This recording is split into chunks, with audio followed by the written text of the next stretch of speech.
We are recording now. Thank you. Theoretically, at the end of 152, or at least at some point during 152, when this was most recently talked about, you should have been able to answer this question and come up with the answers or the explanations for all of them. Okay? Whether or not you did is kind of beside the point. That's what should have happened. Okay? So we're coming back to these because you now need to add information into the why. Okay? Once we understand the why of these, when we move into organic defining acids and bases, all you're doing is the exact same thing, except now the structures look bigger and there's more hydrogens. Okay? But it's the same process all the way through. Every single time you're asked an acid-base reaction, you are finding all of the hydrogens and you are comparing those hydrogens, just like we're doing here. You compare two at a time and you say, what's the relationship? Which one is more acidic, which one is less acidic? Every single time. To add a whole nother nasty piece to this puzzle, your official answer needs to come into play by looking at what happens. If I'm asked to rank these as an acid, what are each of these species going to do? Lose a proton. Okay? And there's a couple ways that we can go through and show this. We can show it as just the straight up, it loses a proton. So I would have H plus and H2O. And in the other case, I would have H plus and OH minus. Okay. A lot of students aren't happy with that. Okay. And again, I blame general chemistry for this because you aren't thinking about just what's happening. The definition, it just needs to get rid of the hydrogen. You're thinking about, well, what is it giving the hydrogen to? Okay. We'll kind of let that slide through this semester. When we move into next semester, you're going to have to kind of let that process go. If we're defining it as an acid, I don't care. It dumps the hydrogen to something. Okay, whatever that something may be. In this case, we'll kind of help out here and we'll say it is dumping that hydrogen to what? What would accept a hydrogen? A base. What would be a good term that we could use to represent a base? B. I do want to avoid the minus, but I understand where you're going with that. The issue with bringing in the minus is I'm now adding another reactive species into this, and I want to keep that kind of minimal. So I want to add my base in as neutral a state as possible so I don't have a charge influence messing with my brain. Okay? But you said minus for a very important reason. Why does it need to be minus? It needs to accept H plus.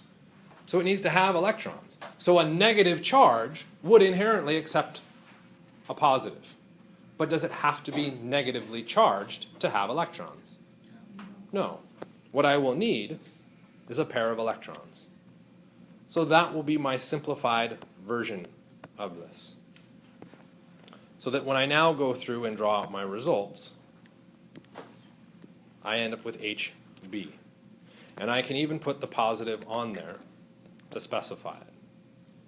And one of the things it says is, well, I want to minimize charge, right? Wow, I've got charge showing up. Well, crap, that makes this more confusing. How am I going to deal with that? Is it different between the two reactions? It's HB plus and HB plus. No difference. Which means, is that relevant to me determining the acid strength of H3O plus and H2O? No. That's not where my comparison needs to be. My comparison needs to be where? Between these two species. And according to the rules that we just talked about, for a reaction to occur, I want to do what to the charge? Which of these two minimizes the charge? H2O. I get the smallest charge when H3O plus acts as an acid. What does that mean about the acid strength of H3O plus? It is the stronger acid. Because in the course of it acting as an acid, it minimizes the charge better than the one that I'm comparing it to. H3O plus is the stronger acid. Okay. If we flip back to that previous slide, you might say, well, does rule 1 say anything about charge? No. 2, no. 3, no. 4, no. What a jerk, right? Didn't mention anything about charge at all in a giant red box with bold blue letters. Okay. That is the primary rule. Everything else are sub-rules that become less obvious because we don't see a difference between the charge. Okay, so what happens in, say, the next situation? That's not the right button. Don't do that button. Ignore that. We'll go through and do the exact same thing with the next question.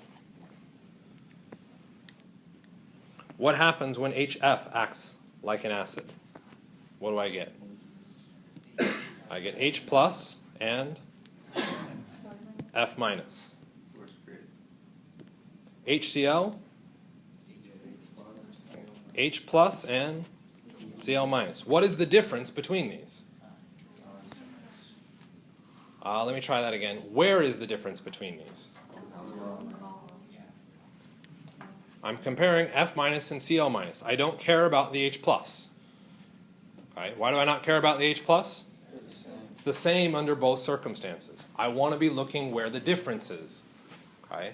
Why am I again jumping to the negatively charged species and not, say, back at HCl and HF?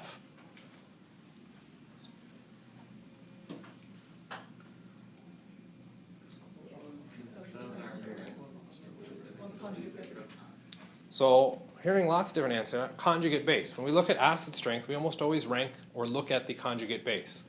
Okay? When we look at base strength, what do we look at? We look at the base. Interesting.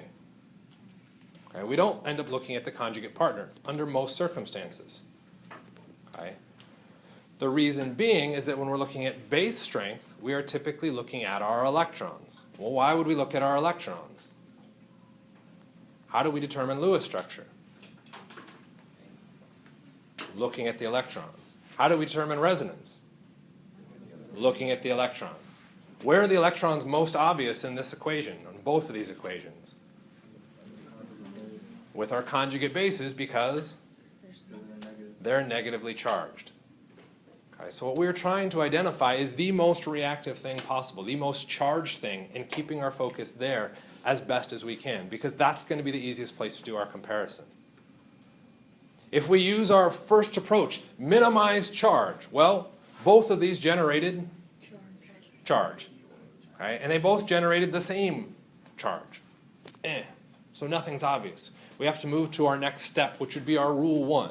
Our Rule 1 is now asking us to look where? Within a column. So where's the relationship between fluorine and chlorine? They're within the column. Okay, so I can use that first rule. And according to the rule, the larger the conjugate base, so the larger negatively charged product, right, the stronger the parent acid was. So HCl is the stronger acid. Right? Cool, we use the rule. What does that mean?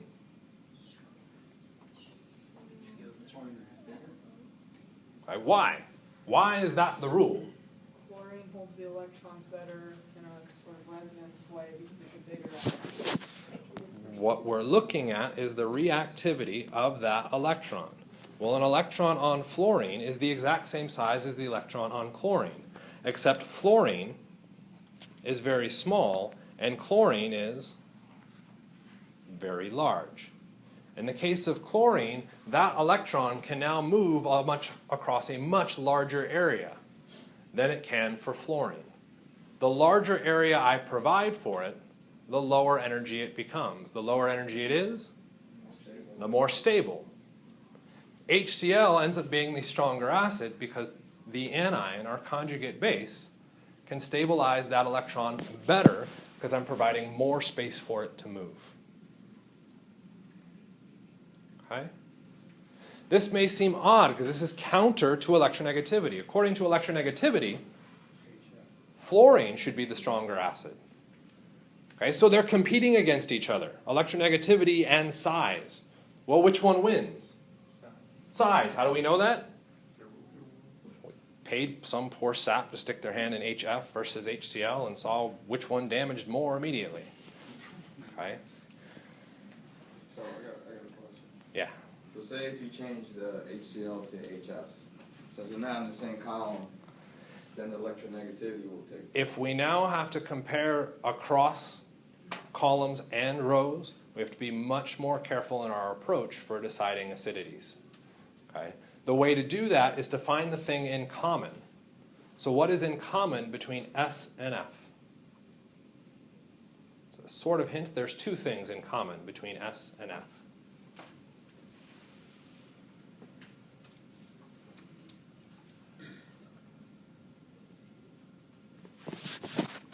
And so for the people at home, let's not do that.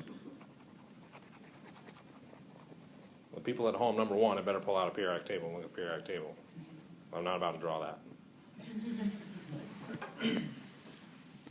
But let's answer the question that you're asking. And technically that's H2S. Don't give me a hard time. Okay. Deciding the acidity between those two. How can we figure that out? It's tricky because we don't have a column. They aren't in the same row. What do they have in common?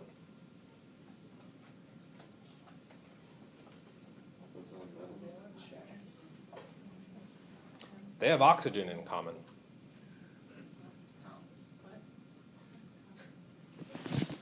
So instead of comparing HF to HS, I'm going to compare them both to HO. Which is the stronger acid, HF or HO? HF because electronegativity. Which is the stronger acid, HO or HS? HS. Now we've got a problem.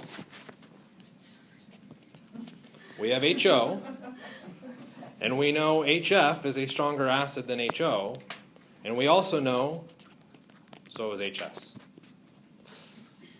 Okay, well maybe there was something else in common that we could use. How about chlorine? Right? So let's look at HCl versus HF. HCl is stronger than HF. What is it in comparison to HS? It's stronger than HS. It's also stronger because electronegativity. So we have an interesting dilemma here. How do we figure out the relationship between those?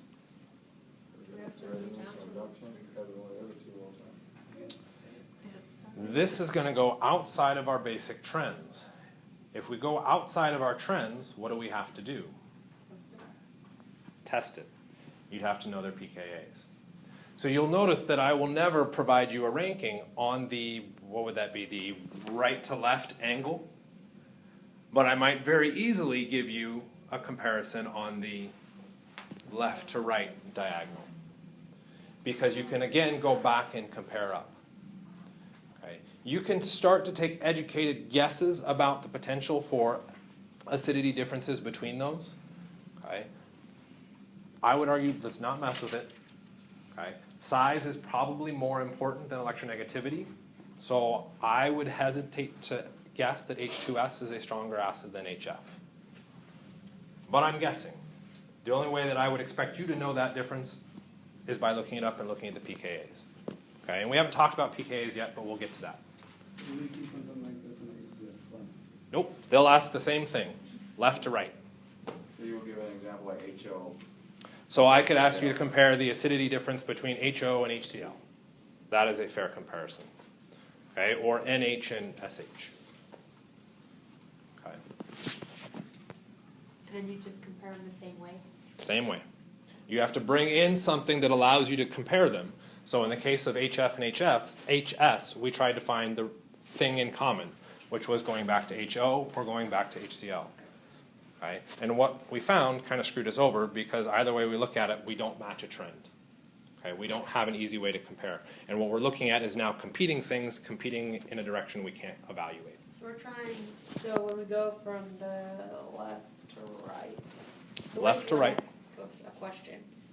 I could ask a question and ask you to compare the acidity of HO to HCl, which So we're basically trying to get I one didn't put that on that there. is greater than this one, but then this one is greater than both. Yes. Okay. Okay. H2O versus HF. We need to go through and do that one. Or you think you guys got it? HF should be stronger because, okay, it's our electronegativity. Okay. Ultimately, F minus stabilizes the charge better than O minus because F is more electronegative than the O. Okay. The last two. So HF versus HCl was rule, at least off of that previous slide, I was calling rule 1. H2O versus HF was rule 2. H2O versus HCOOH. What did you guys say? Okay, and you said that because of? What did you say?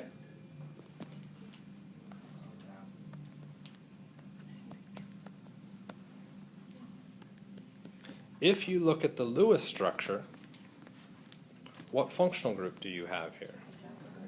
A carboxylic acid versus water, which at best is an alcohol. Okay. Which is more acidic, the acid or the alcohol? The acid. Why is the acid more acidic?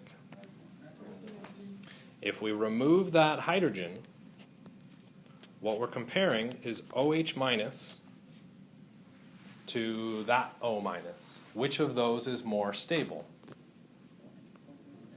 The one that can do resonance. Our carboxylic acid becomes acidic because I can do resonance. There are two structures that I would need to draw to represent the conjugate base of the HCOOH. Okay, technically formic acid. There's only one structure for the conjugate base of H2O. What does that mean happens to the effective charge in each of those structures? What would the charge be on HO? -1. What would the charge be on our formic acid? Between 0 and -1. Because in one of our structures, that oxygen is no longer negative. So we end up getting an effective charge of -0.5. Which one has less charge? -0.5. Hence the formic acid being our stronger acid. The reason? Resonance. Rule 3. Last one. Which one's the stronger acid? Why did I box them both? And this one is because of induction. We don't want to say electronegativity. And the reason we don't want to say electronegativity is that if we look at the conjugate bases of these two, I'll draw them out really quickly here. What is the difference in electronegativity for the most reactive atom? Well, what's the most reactive atom? Carbon, because it's negatively charged. Is there a difference in electronegativity between carbon and carbon? In this case, no. So saying electronegativity, while I understand where you're going with that, is the wrong kind of statement. Well, we then need to go through and say, well, is there a size difference? Well, officially we checked size first. Carbon versus carbon, no difference. So then we want to look at the molecule itself. Is there a way to stabilize that negative through resonance? No, so resonance doesn't contribute. Now we can look at the inductive effect. The atoms connected to our carbon, are they different in electronegativity? Yes, and when we compare across, what we're comparing is the F to H. Fluorine being more electronegative is going to do what to the electron density? Pull it towards it, which then means the carbon, the negative on that carbon, gets pulled into the structure. What does that do? Stabilizes the negative. That conjugate base is now more stable, making the acid the stronger acid. So the more inductive it is, the stronger, the Yep. more stable it is? Yep. The more induction, the more stable. Okay. When should you be looking at each of these? For instance, let's do this. Not that. That was the wrong button. Let's try this again. Which is the stronger acid now?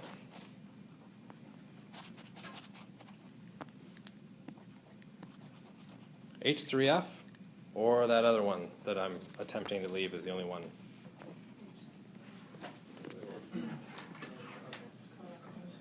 Why are you saying the carboxylic acid is more acidic than CH3F? But this one has inductive, and it's a stronger inductive than this, isn't it? Resonance is more important. Why is resonance more important? Rule 3, not Rule 4. Follow the order of your rules. That's the way to approach it. Okay? Will we run into exceptions, right and left? What if I put 3 fluorines on there? Now we're going to start to mess too much with that pKa, and that makes that comparison a lot more difficult. Okay? If you saw it, you'd eliminate answers and hope that only one of your answers set you up, okay? Which is possible. That is still a fair question. Okay? But it would never be a straight up, which one's the stronger acid? Okay? Questions about that? Okay. Sorry. Was there a question on that? So online you had one more, but you didn't put up. It was HCCH and H3CCH3. This bottom up here.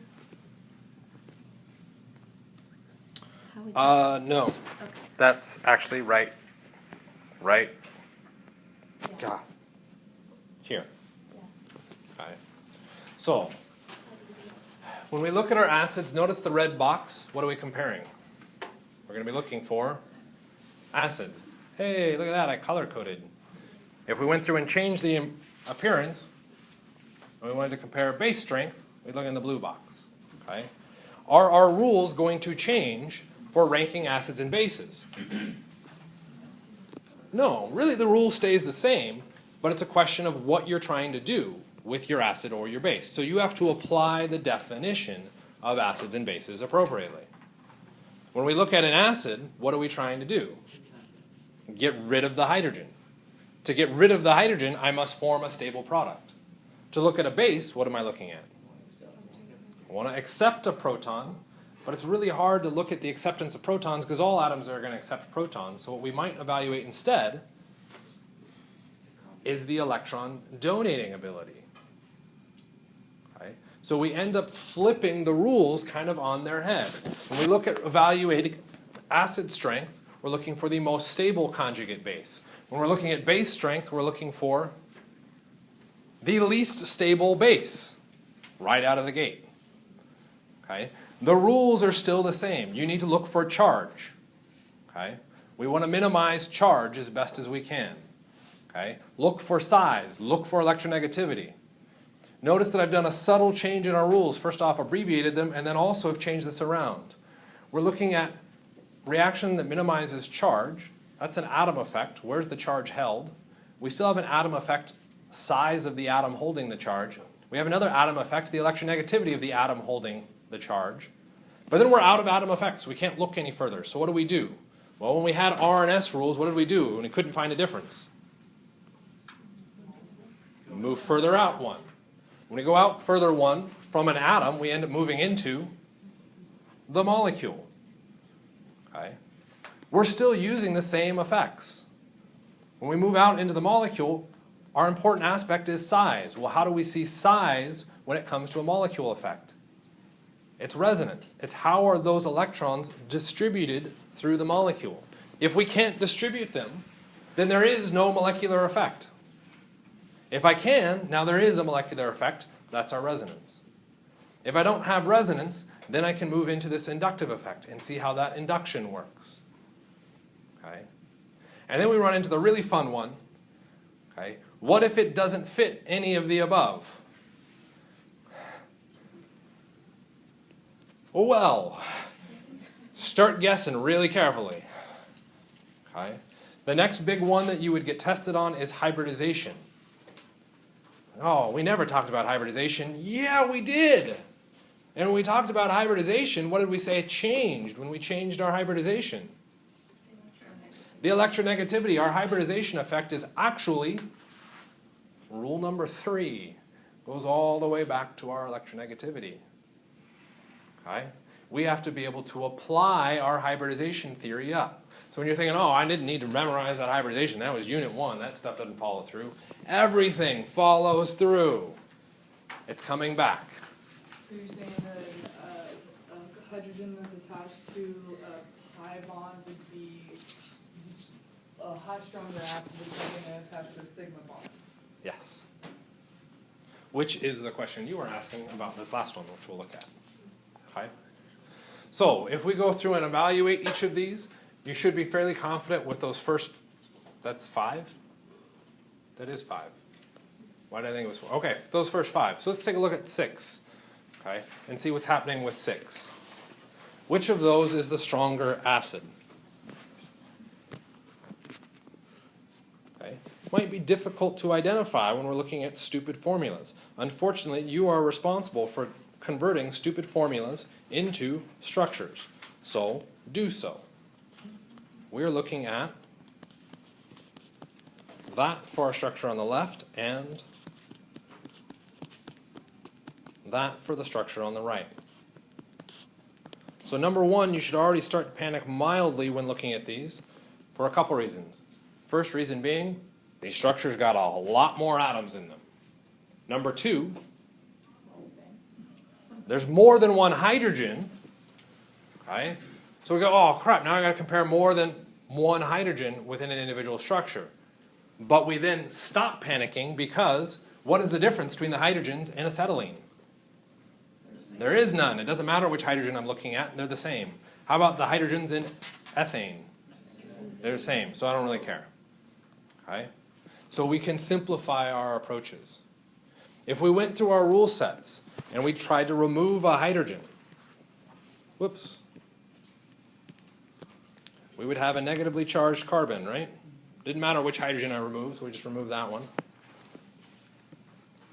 Did it again. Or a negatively charged carbon up there. So our first rule is charge. Is there a difference in charge? No, so that didn't help. Next rule. Size comes first. Is there a difference in size between carbon and carbon? No, so that didn't work. Next rule. Electronegativity. Is there a difference in electronegativity between carbon and carbon?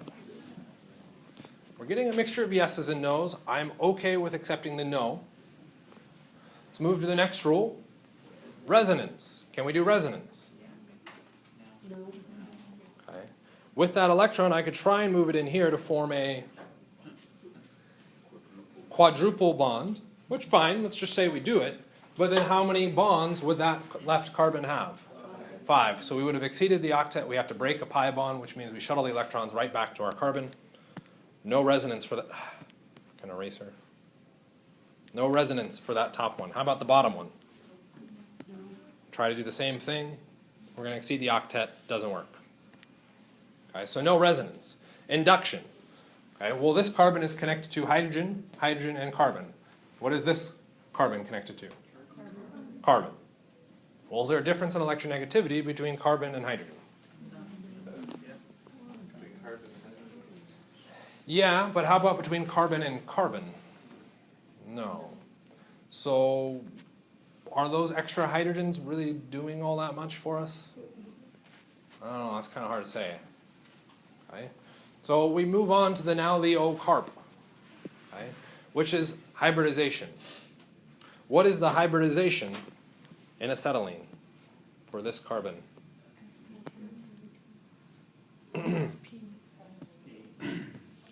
Is SP.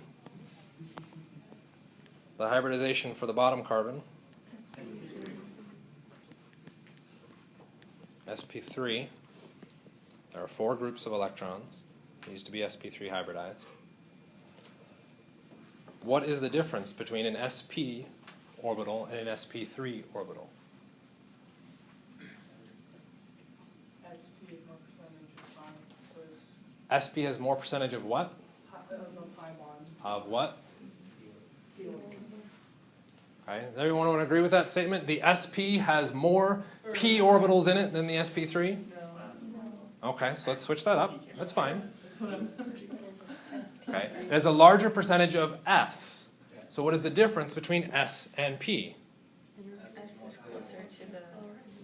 S is closer to the nucleus than your P's. So it's going to be more electronegative. So we have more S character. Those electrons are being held tighter. I wonder there was a theory that explained how tight an atom would hold electrons. Oh, electronegativity. The sp atom is more electronegative than the sp3. Back to rule number 3. The more electronegative our element, the more acidic it becomes. Acetylene is more acidic than ethane. Yes. How much does the hybridization contribute to electronegativity? Right. If you were to compare it to like, So in that question, you need to have some quantification off that, right? So we would need to look at pKa's or Ka's and all that fun stuff, which might be on the next sequence of slides. I'm not positive. But let's just drop some numbers in here. The pKa roughly for ethane is 50. All right, what's the pKa for water? 15.7. So how acidic is ethane? Not a lot. And remember, we're on a logarithmic scale here, so we're comparing 16 to 50. That's really, really not acidic. The pKa for acetylene? Crap. Anybody know? Okay, so I can make it up. It's not 45. 25? Oh, really? Oh, that's awesome. That's what I was going to write. I promise, that's what I was going to write. Okay. 25. Is there a significant difference? Yeah, that's a pretty huge difference in the acidity there. Okay. What if we drop to an sp2 atom as opposed to an sp3? The sp2 comes in about a 40 pKa. Okay. And there are variations within that, but those are approximate values. Okay. So it is a pretty huge difference. The what is more acidic? The sp is more acidic. So what happens when we look at basic atoms? OH minus versus H2O. What does the base need to do? It can accept a proton, but remember we said we aren't evaluating the stability of protons. We don't look at protons moving. We need to look at the electrons. So we're looking at the electrons on OH minus versus the electrons on H2O. Which of those electrons is less stable? The charged one. Okay? So which one's going to be more likely to act as a base? One to change its structure. The one that's charged. So the basic atom is OH minus. Water is less basic. This comes all of a sudden as a big switch because we've changed the definition. We're now looking at bases, not at acids. H2O versus H2S. Okay.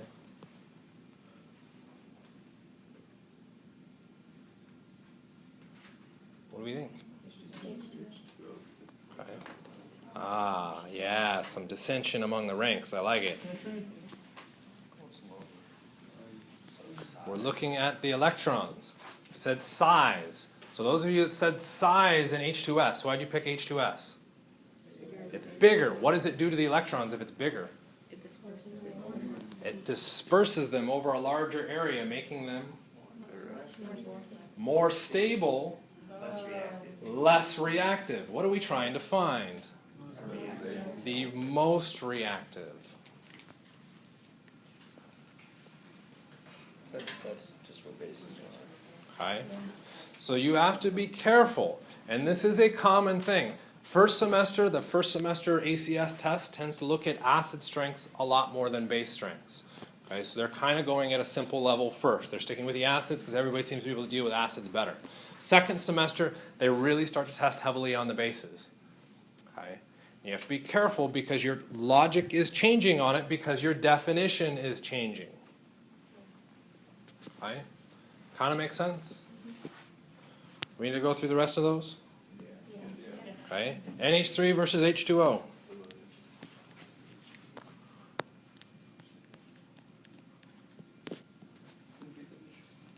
We're concerned about the electrons on water versus nitrogen. There's no charge difference. Is there a size difference? No, so it's electronegativity. Oxygen is more electronegative. What is the definition of electronegativity? The ability to hold electrons. Since oxygen is more electronegative, what is it doing to its electrons? Holding them. What do we want our base to do? Share them. Is oxygen a good base in comparison to the NH3? No.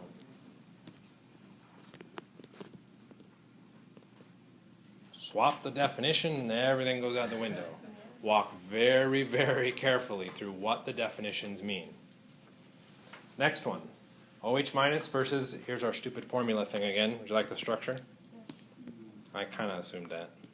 I was just going to do it.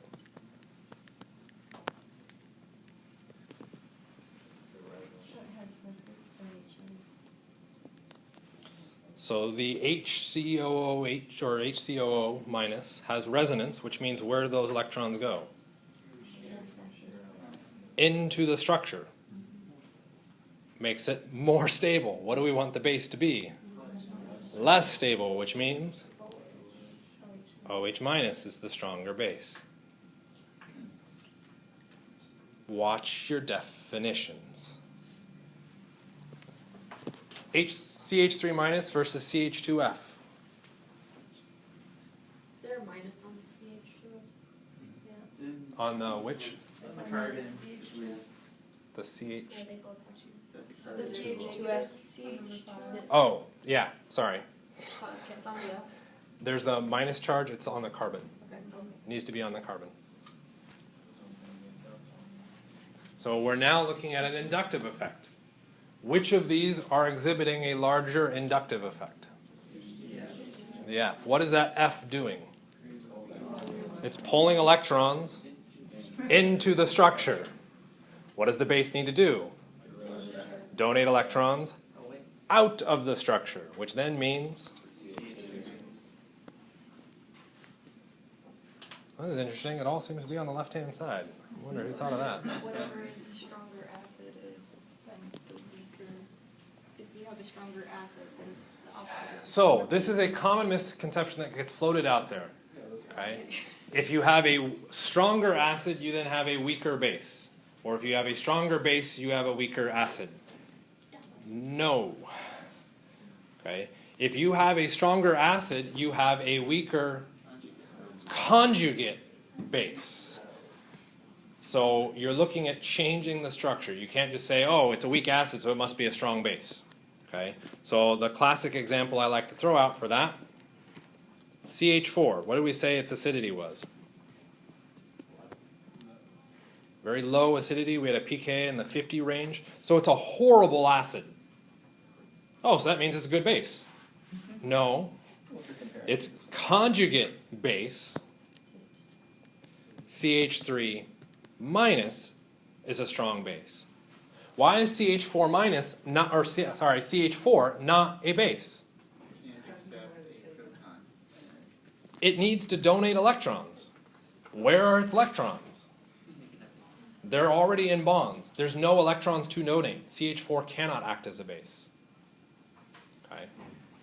So when you're looking at deciding weaker acids, stronger acids, bases, all that fun stuff, you'll notice that in the comparisons I'm looking at, in a lot of cases, I change the structures around. I'm not comparing CH4 to CH2F or CH3F, which I did on the previous slide. Why not? Because those can't act as bases. Why did I not change, say, 2 and 3? Because they could act as both acids and bases, because they had electrons and hydrogens. So I didn't have to change their structures. Okay? So it again comes back to the definitions. What are your acids doing? What are your bases doing? Someone's really rocking out. Yeah. Tempted to go find out. Next one.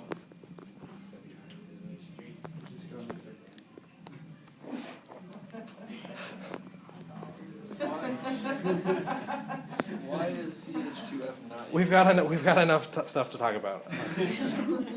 But I am tempted. Why is CH2F not able to be an acid? CH3F can't be an acid. Okay. CH2F with the negative charge or can't be a base. CH2F with a negative charge can be a base because it has electrons. Okay? But it has to have electrons. If it doesn't have electrons, it can't act. If we move to that last one for our hybridization, these are our hydrogens versus the other one. Whoops. Which of these is the stronger base?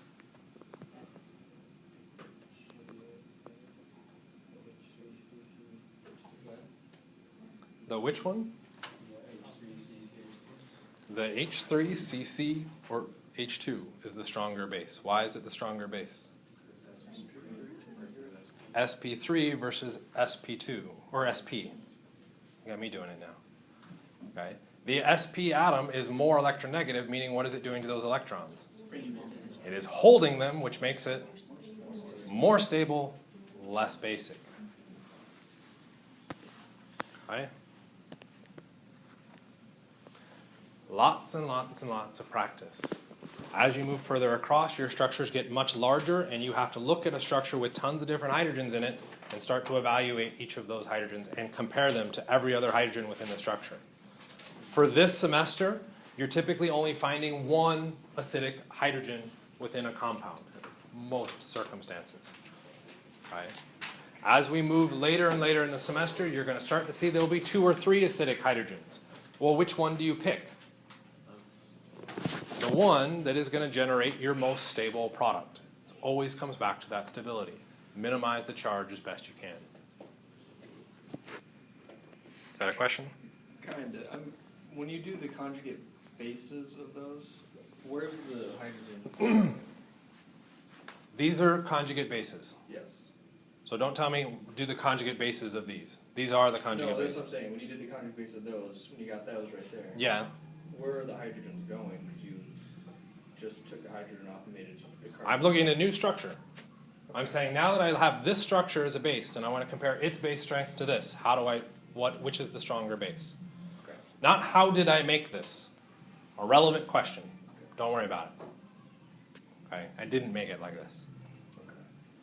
Okay. Oh, that you made the, okay. I got you. What you're starting to think about is now how can I possibly make those? You're right. Having a negative charge on a carbon, how easy would that be to be? Close enough. Not easy. Carbon is a terrible atom at holding a negative charge, which then means when we move into further chemistries, how often do you expect to see a negative charge on a carbon? Very, very rarely. Which means when you're drawing out a mechanism and you see a carbon that's negatively charged, you should immediately pause and say, wait a second. How did that become negative? And there must be some contributing evidence to help you get there. It can happen, but it is very, very rare. It is so rare that every reagent that generates a negative carbon, like 90% of them, actually carry the name of the person that made it negative. Grignard reagents, Wittig reagents, Gilman reagents. Okay? They were assigned names because it's hard to make a negative carbon. Okay? So, acid strength, rank these. Acid strength, where do we start? Minimize charge. Minimize charge by looking at what? The difference. In what? Those The conjugate base. That's where we want to keep our focus. So we can pretty much ignore everything else. I can for sure erase the H3O plus because that's not changing. I can erase all of those. And technically I could go through and erase that whole side too. I'm a little bit nervous about doing that, so I'm going to undo that. Okay, but really what we're being asked to do is compare here. Our first rule is what? Which of those minimize the charge? C. What does that mean? C is going to be our strongest acid. Okay. None of the other ones minimize the charge out of the gate. Okay.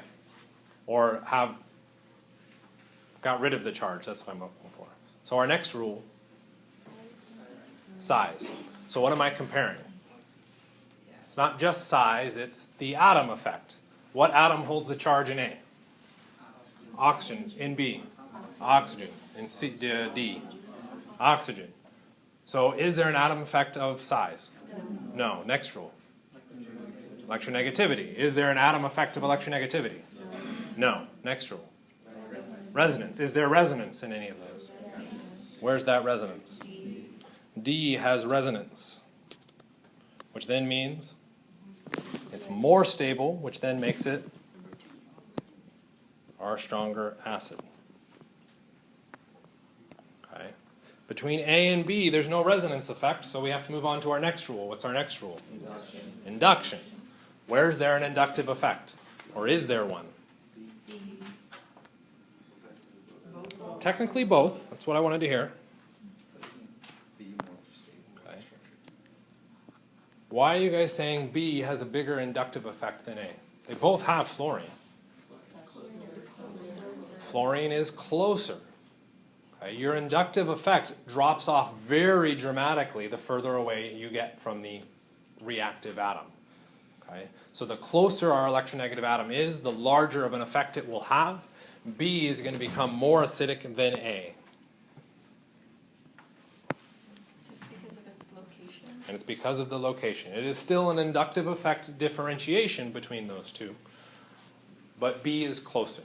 Yes? What about like bond rotations and Judy's structure? Bond rotations are going to have a very minimal effect, though they can have some effect. What we're going to be concerned about is how the electrons move through the structure. So if we did a bond rotation to put that fluorine closer to, say, the oxygen, okay, where do the electrons have to move through? They move through the bonds. Yeah. They still have to move through the bonds. Okay? If we move it closer, what you're saying is there's a through space relationship. Well, are electrons stable enough to move through space? No, they have to pass through something.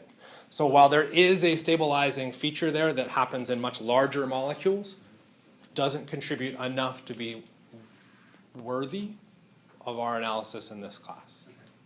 But like in a large molecule, say like testosterone, Proteins, proteins, yeah. DNA, complex enzymes, yes, you do see some contributing factors there. Okay? So when you were talking about size, I guess I'm kind of confused what you mean by size. Are you talking about? Which size? I don't know, that's what I'm trying to Like, connect what to. are you comparing, just the oxygen? We'll go back to our rules. I don't, What's the size that you're referencing? we're talking about the oxygen, the atom. The negative. Okay. You're saying that size? Yes, That is an atom effect. okay. Okay. In all of these analyses, where do I want to keep my focus? Did you do any analysis by looking at the CH3 out here? Why not? Is it in the molecule? It's in the molecule, but. Why did you not look at it? It's not affecting the molecule. It is kind of affecting the molecule. It's not affecting it. It doesn't have more energy than. Which is more reactive? I picked a bad one to draw the CH3 on. What's going on over there? Which is more reactive? The negative charge. The negatively charged oxygen. So when you went through to evaluate stability, where did you start?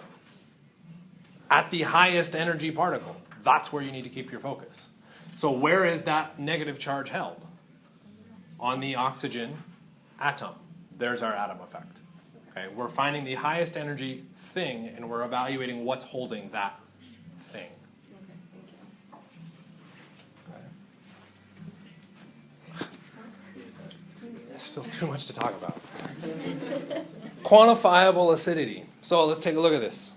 These two reactions, what's happening? They're both acid-base reactions. What's different about them?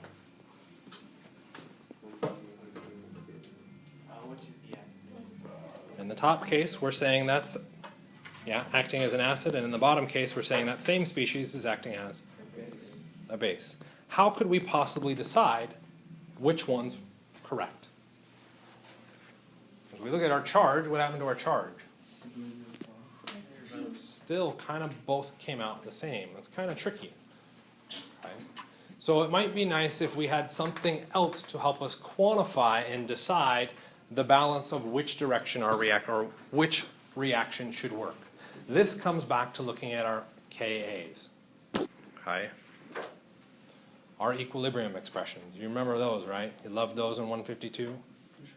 Okay? To solve for your equilibrium constant and concentrations and products and all that fun stuff. Equilibrium constant is your products over your reactants. Okay? That is an important thing to remember. Okay? We could solve for the Ka because we're looking at it acting as an acid to determine what's going on with that. Okay? If we go through and then look up the Ka for that first species, we get this big, nasty, ugly thing, 10 to the minus 4 something. Let's just say 4.3. Like, well, anybody like exponents? Anybody like negative numbers? Okay, so already we got 2 checks against looking at 10 to the minus 4.3. So maybe there's a better way to look at it. We could instead look at it as a pKa. How do we determine the pKa from our Ka?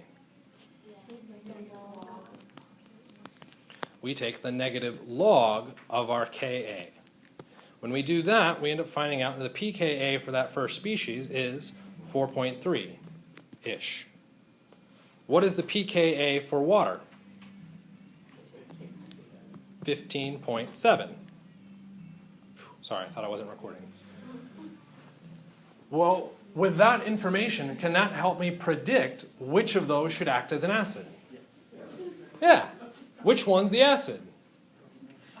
The first one, because it has the lower pKa. I now know that is my acid. So when I go through to run out the reaction, I need to be using the top equation and not that previous bottom equation. Okay? So we can use pKa's to now say, oh, this is going to act as an acid, this one won't. Okay? They are really loud. Okay? So now the next thing is, can we use this even further? We've now established that we have an acid. Okay? Whoop. And our reaction should go, as drawn, towards those products. So this was the correct reaction, not the previous one that we had up there. But now the question is, should the reaction go mainly to the products, or should it come back to the reactants? Okay. We can look at the pKa's on the reactants to tell us which one acts as the acid, but it doesn't tell us the favoring of reactants or products. It just says the better way to draw this is as shown, not the one that we erased.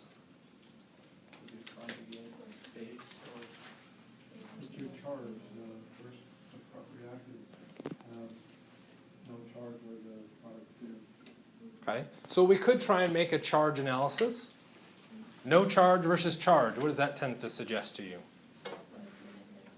It's less stable on the charge side, which would suggest it should favor our reactants.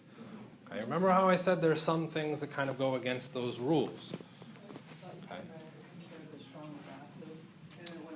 Let's look at the acid strength. Is the only acid in this equation on the reactant side? No, I also have an acid on the product side, which happens to be a conjugate acid, which is H3O+. What is the pKa of the conjugate acid?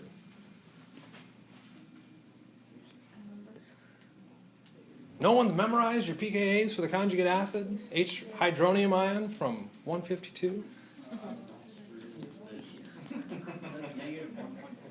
Damn it. So close. Negative 1.7. What does that mean the acid strength of H3O+ is? It's a really strong acid. Okay. According to this equation, which side of the equation should be favored? Do we want the weaker acid or the stronger acid? We always want to form the weaker. We're always trying to become more stable. So if I mix a carboxylic acid with water, what happens?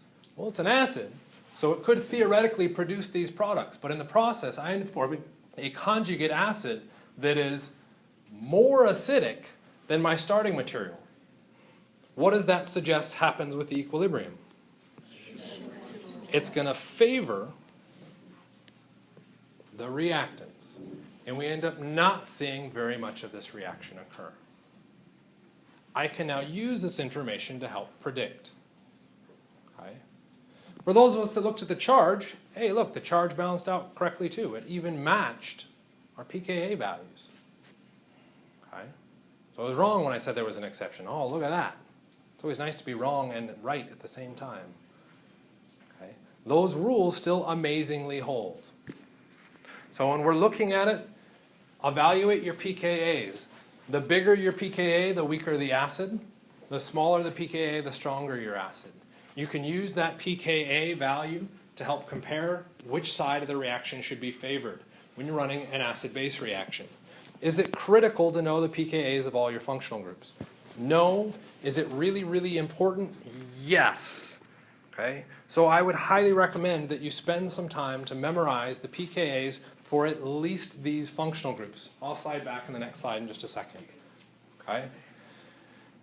These are ballpark estimates. They aren't perfect, but they get you in the right area. This allows you some kind of estimatable ability when trying to predict reactions. Again, is it necessary to have it memorized? No. I survived organic chemistry at least the second time I took it, and I didn't bother to memorize any of the pKa's. Right? So you don't need the numerical values, but it will help if you have them. Okay? You have to know how to use them, but it will help if you have them memorized. The one that I'll call your attention to be very careful of is the amine. Depending on what you're looking at, if you look up the pKa for the amine, you will get two values. You'll be told 35 and 9. The 9 is probably the most common one that you'll stumble across. You say, well, that means it's really, really acidic. Okay? So we would think that if it's a pKa of 9, that what would happen to the amine? It would lose a proton. Right? And then whatever the rest of the structure was. Okay? We say that that reaction happens really, really well. No. When we're actually talking about the pKa of 9, we're talking about this reaction.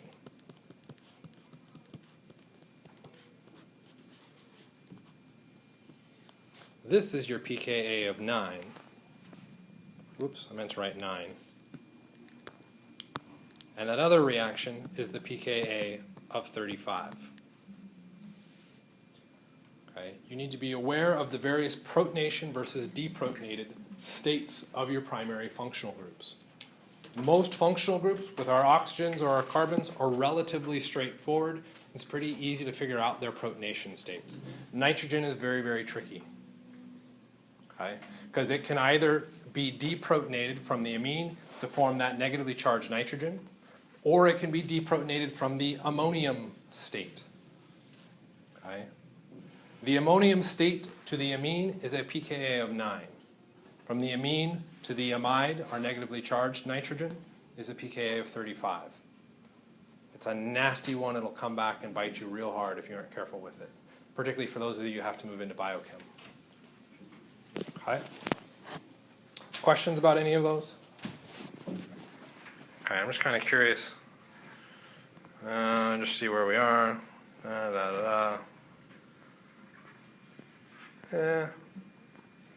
Yeah, only like 30 slides late. Awesome. Okay, so we will have to try and pick up the pace on Monday. We need to finish Chapter 6. If you have not reviewed